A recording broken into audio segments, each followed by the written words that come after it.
All praise, glory, and honor is most certainly due to the Most High, the God of the patriarchs Abraham, Isaac, and Jacob. Peace to you in the name of Jesus. This is your brother Elisha Israel of the House of Faith. I count it truly a blessing each and every single time that I can come before you to preach the word of God, and never do I count it as a light thing to do so. Just a little bit about the House of Faith. We meet every Sabbath at 5925 West 25th Avenue in Gary, Indiana at 1 p.m. Central Standard Time. We live stream right here on the Israel Teach YouTube channel, as well as at www.israelteach.org. All right, brothers and sisters, I just want to get right into today's lesson, and it's dealing in modesty.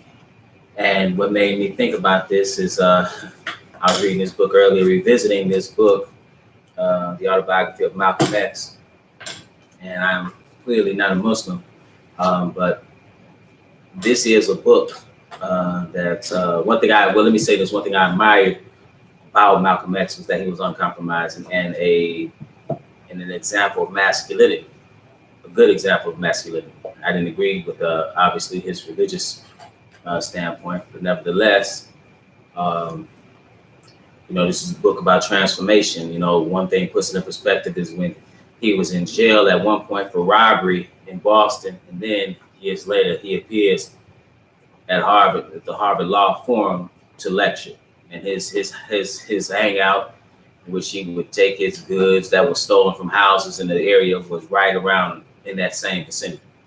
But I was reading this, and the title of chapter 18, which is entitled El-Hajj Malik El-Shabazz, and this book is on page 355. And he says something that resonated with me and made me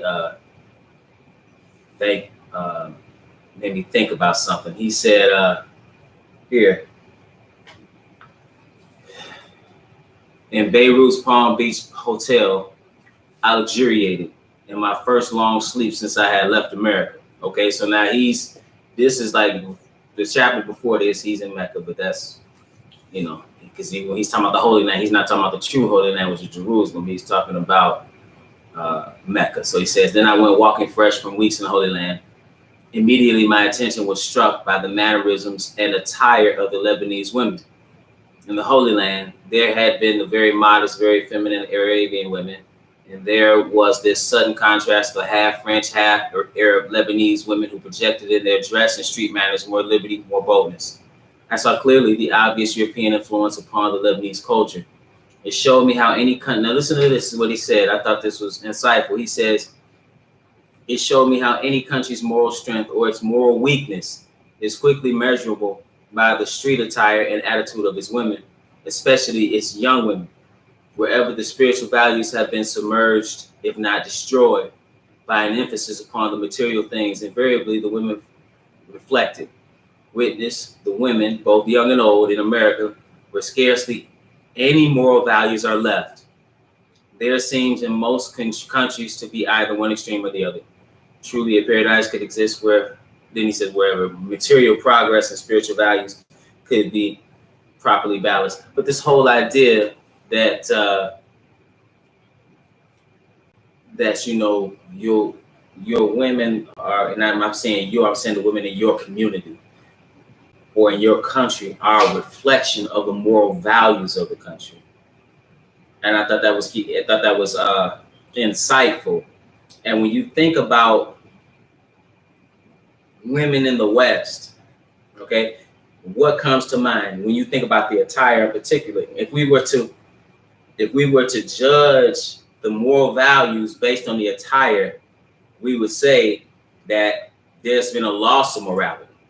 And I would even go further in saying I even see it in those who claim to be believers, that there's modesty lost there. There needs to be straight up direction when it comes to modesty. Okay, so I just want to deal with a few verses here, and I'm going to start off in the book of Proverbs. I think I'll start there. Peace to everybody that's listening. Appreciate you. Proverbs, the 11th chapter and the 22nd verse. Okay, here it says something. Here Proverbs reads concerning discretion. It says, as a jewel of gold in a swine's snout, so is a fair woman which is without discretion.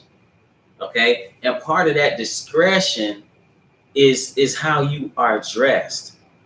And he said, for a beautiful woman without discretion is just like a gold earring or a gold, how you put an earring, a nose ring in the snout of a swine. Okay, and that's just how it is. It's the same thing. Let's go to the since we're in Proverbs, let's go to Proverbs 31. Because here he tells us, when you see this portrait of the virtuous wife, it tells us what the focus should be. This is Proverbs 30, because that certainly isn't the focus today. When you look at how women are dressed in general, obviously the focus is not this. He says, favor is deceitful and beauty is vain, but a woman that feareth the Lord, she shall be praised. And you will see a woman who fears the Lord. If she's fearing the Lord, she's gonna have some discretion. Let's go to 1 Peter. Let's go to 1 Peter. She's gonna have some discretion. She's gonna carry herself in a certain way. But women have lost that. We're gonna find out how they should who should be teaching them that. But 1 Peter 3, and I want to pick it up at verse 1. Because here in 1 Peter, we get insight into what your focus should be, because clearly the focus is gaining sexual attention from men. Okay? So now 1 Peter 3 and 1, he says, likewise, ye wives, be in subjection to your own husbands, that if any obey not the word, they also may without the word be won by the conversation of the wise. So now that's the context there. He's talking about when a believer is married to a non-believer. When a believing female is married to a man that doesn't believe, it could be that the way in which she carries herself convicts him and encourages him to change. Okay, but he tells us it was key. He tells us what the focus should be, which is clearly lost. And I'm not just talking about in the world. I see it even amongst believers, and there needs to be just straight up guidelines, quite frankly, as to how to dress. I know many might not want to hear that, but that's just what it is. Because that validation is strong, especially in the technological age where the social media, where you put a post up and you get all kind of reactions based on a picture. Okay, so it says because you're searching for validation, but that's not the kind of validation you should be seeking. It said, while they behold your chaste conversation coupled with fear. Okay, so it says your manner of life. That's the conversation. It says, whose adorning, let it not be that outward adorning of plaiting the hair and of wearing of gold or putting on of apparel. So now he's saying, don't let your focus be on what you're wearing. It don't mean that a woman can't wear jewelry. That's not what he's saying here. He's saying that shouldn't be your focus, right? Because it seems to be all about getting that attention in some form of fashion. He says, but let it be the hidden man of the heart in that which is not corruptible, even the ornament of a meek and quiet spirit, which is in the sight of God of great price. See, so that's what you should be developing. Because the reality is that anything that you have now in your physical prime, you should understand at a certain age, it's going to go straight downhill. And you can claw and grasp and do all, and you still going downhill at the end of the day. That's just, and it happens fast for women. That's the reality. So if that is the reality, what obviously, and if you call yourself a believer, obviously what your focus should be in is on that hidden man, that character. That's what needs to be developed. So again, he says, but whose adorning, let it not be that outward adorning of plaiting, that's braiding the hair, and of wearing of gold or putting on of apparel, but let it be the hidden man of the heart. And so I just want to address this. Sometimes people come here and say, so you can't wear earrings or you can't braid your hair. That's not what this is talking about. He's saying that shouldn't be your focus, because it's the same thing. He said putting on of apparel. What is he talking about? He's saying you have to focus on your character. He said, but let it be the hidden man of the heart, and that which is not corruptible, even the ornament of a meek and quiet spirit, which is in the sight of God of great price. Okay, we read in Proverbs 31 about a woman who feared the Lord. That should be the focus. That should be the focus. Let's see. That should be the focus. Let's go to 1 Timothy, the 2nd chapter. Because here he tells you again what he told you in 1 Peter what you should focus on. And here he's telling you again about focus. Now, this is Paul. He says in verse 9, in like manner, also that women adorn themselves in modest apparel. Okay, so he says, adorn yourself in modest apparel. Now, quickly, let's find out what modest apparel is. Let's just look up the word modest real quick. Just to get some basics, because it's clear. And one thing I've noticed is clear that is lost today. What's called modest today is not modesty at all.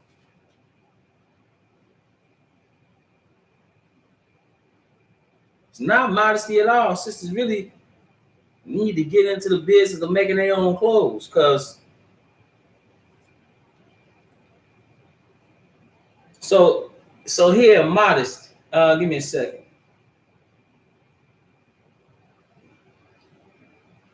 So it says, aware of one's limitations, not vain or conceited, avoiding pretension or display. Okay, so what does that mean? You're not concerned so much. It doesn't mean that you go around not looking kept, but what it means is that, again, that's not your focus, right? The gaining of attention.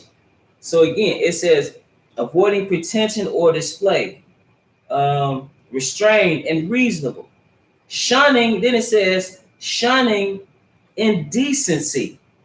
Okay. So you're not being indecent. So what's indecency? Just look that up real quick.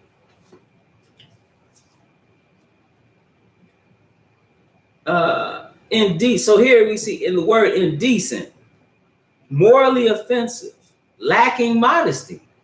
Indecent niggas, indecent dress. Okay. Let's look it up another place. It says here, indecency, the quality or state of being indecent, then it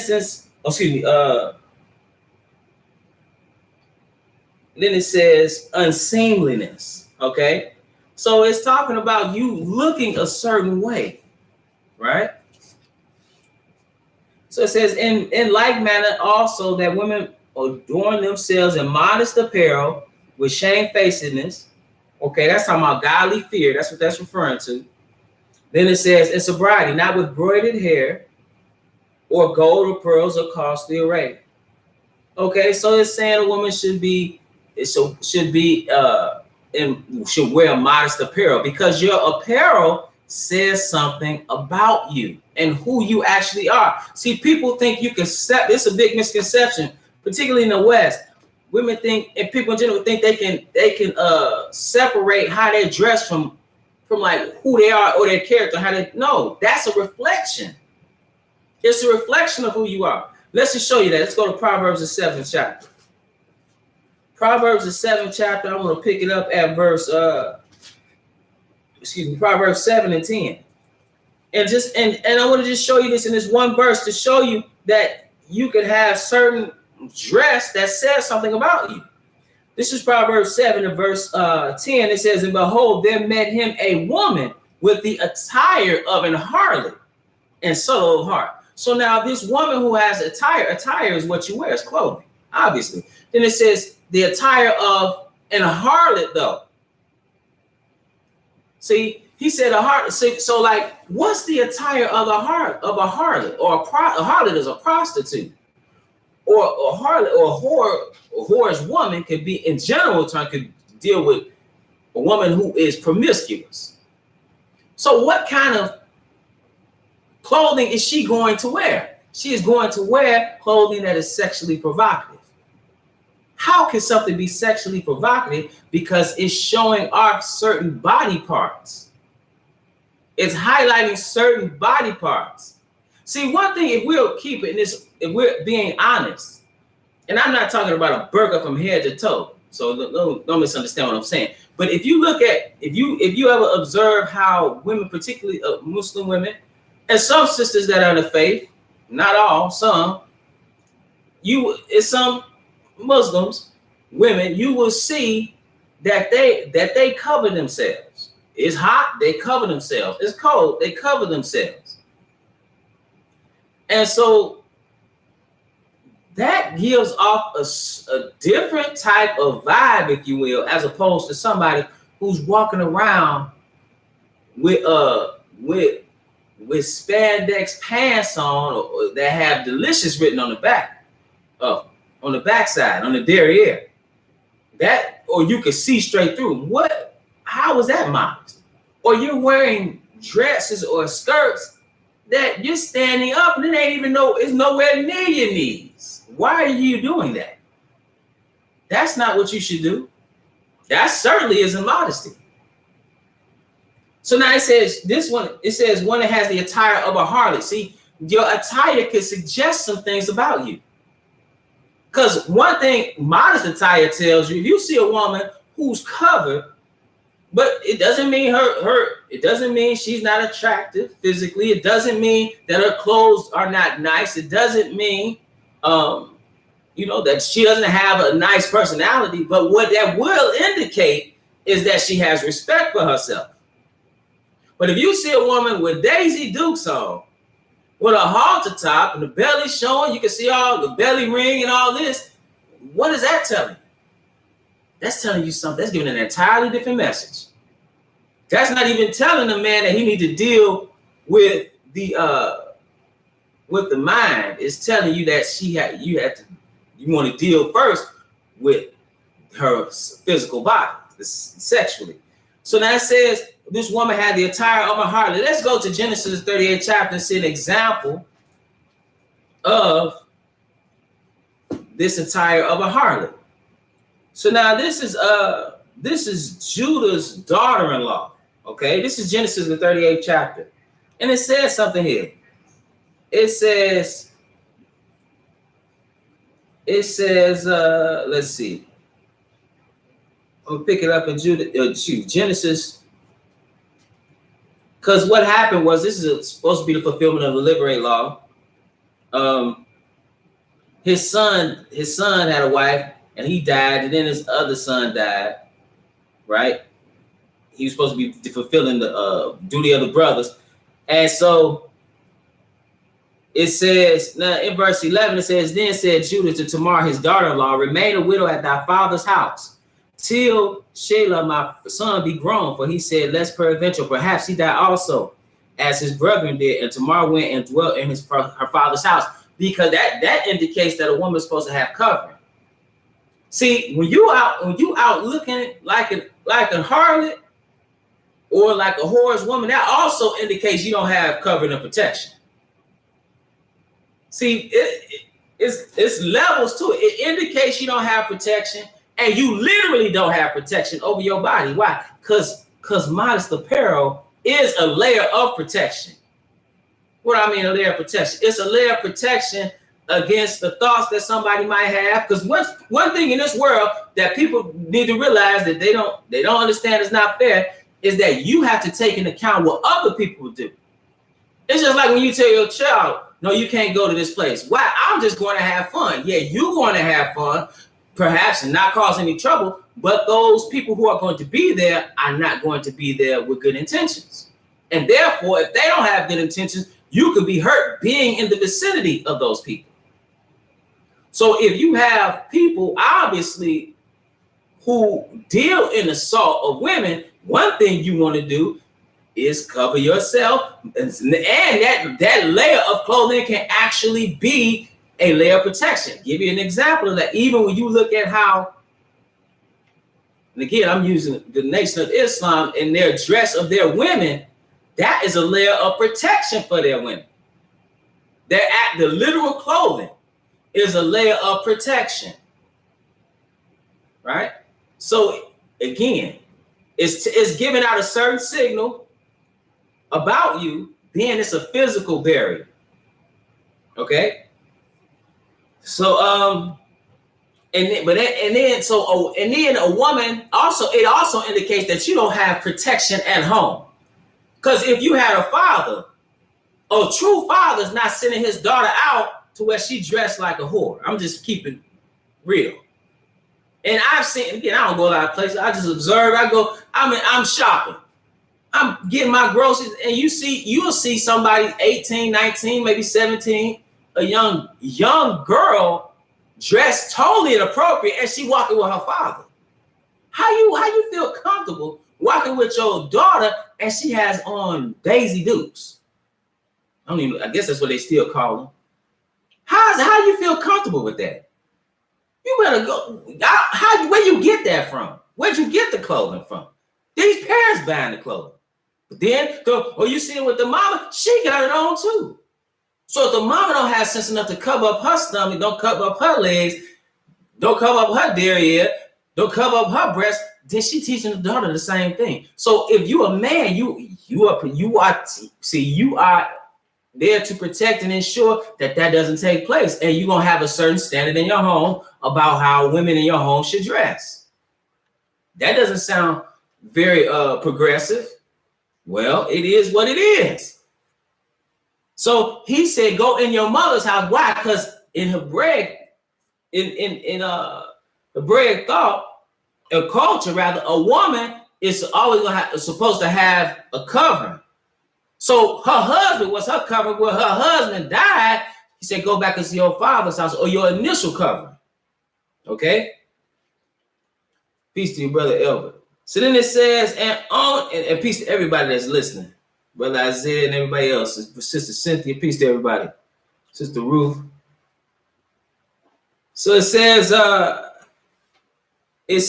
then Judah said to Tamar, his daughter-in-law, remain a widow at thy father's house till Shelah, my son, be grown. For he said, lest peradventure he die also as his brethren died. And Tamar went and dwelt in her father's house.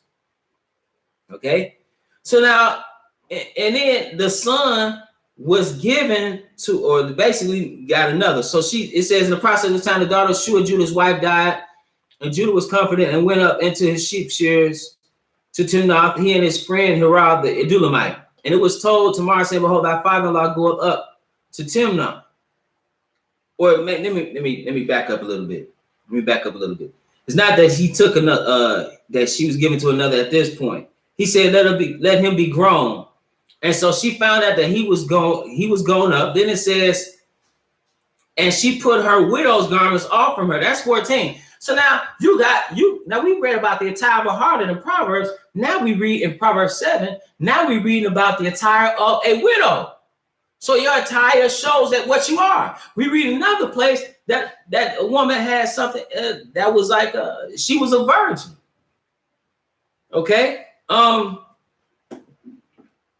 So now it says, and she put her widow's garments off from her and covered her with a veil and wrapped herself and sat in an open place, which is by the way to Timnah, for she was that Shiloh was grown and she was not given unto him to wife. So now we read about why he grown, but she ain't being considered. It don't seem like. So what? It doesn't seem like.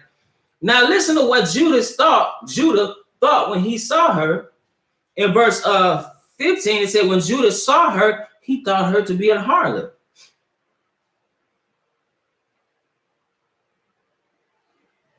Why he thinks she was a harlot?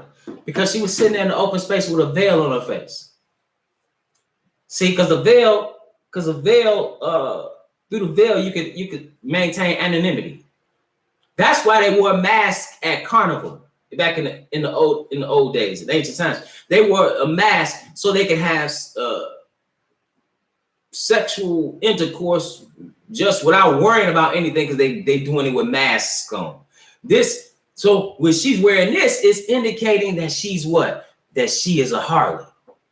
See, what you wear can indicate some things. I always use the example. If I'm walking down the street with a police uniform, which you won't see that, but I'm saying, let's say I was, and then there's somebody getting robbed, and somebody say, help, police. And they looking at me. I'm like, what you looking at me for? What you mean what I'm looking at you for? You have a police uniform on. You could also have the uniform of a hoe. That's the reality. That's the reality. That's the reality. Let's go to let's see.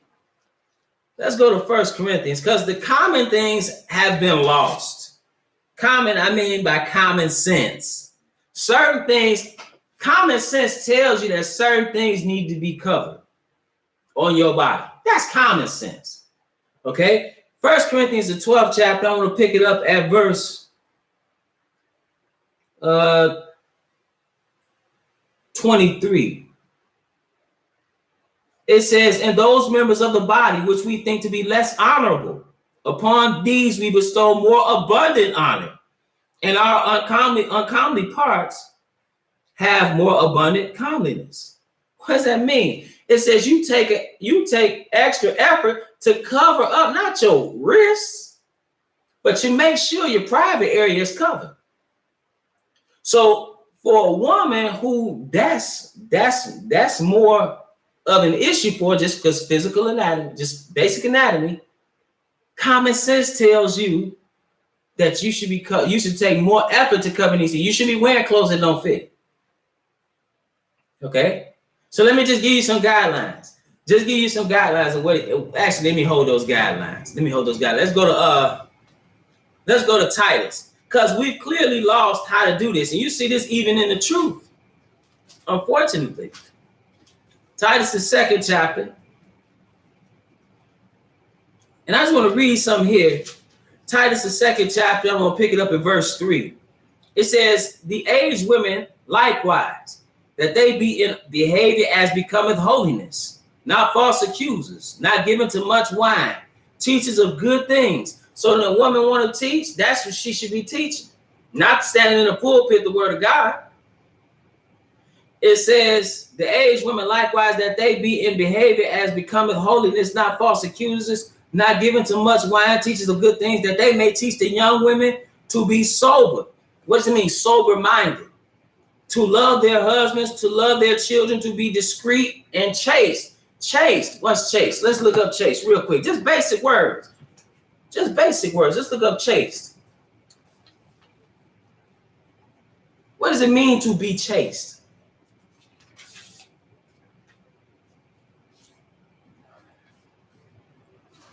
Chaste, innocent of immoral sexual intercourse, deliberately abstaining from sexual intercourse, of manner, speech, dress, etc., modest, restrained. There's that word again. Pure, unadorned. So you shouldn't be. So what it's saying is, that's how you should be. To be discreet, chaste. Let me get to that. I'm gonna get to that at the end, brother. So it says to be discreet, chaste, keepers at home, good, obedient to their own husbands, that the word of God be not blasphemed. But what? You have to be taught that. Okay? So it's just like, even and I use an example. Again, I'm not a Muslim, but you see certain things that are done that make sense. And I'm not saying it originated there. I'm just saying they're still oftentimes more than likely doing it. Even when you would look at the false church, the false Christian church, you would see those so-called mothers of the church. They would reprimand. It wasn't enough for them to reprimand a young woman who came in dressed inappropriately in their house of worship. They'll do that with the quickness. Okay. So this is what should be taught. So now, if it is to be modest, what is it? How is it modest? First of all, let me say this. It is my opinion that women should wear dresses and skirts. That's what I believe. Okay. Secondly, you shouldn't wear tight fit. Let me say something about the dresses and skirts. The dresses and skirts, when you standing up, sir, it should be, when you sitting down, you shouldn't be seeing knees. That's just reality. Secondly, it shouldn't be tight fitting. Okay, you shouldn't bend over and your underwear or your butt is showing, or any part of your skin is like your stomach. None of that should be showing. Your cleavage, you should have low cut things that show your breasts. You should cover yourself. So when I'm saying what you should be wearing, that's what you should be. That's what you should be wearing. As far as modesty, but we've understood how to be modest. So with that, brothers and sisters, I want to remind you that we're at the Household of Faith meet every Sabbath at 5925 West 25th Avenue in Gary, Indiana at 1 p.m. Central Standard Time. We live stream right here on the Israel Teach YouTube channel, as well as at www.israelteach.org. Also, all praise to the Most High. Also established a new channel, Israel Teach News. So some videos are up there, and more videos are to come. And with that, brothers and sisters, it's always my prayer that you will edify.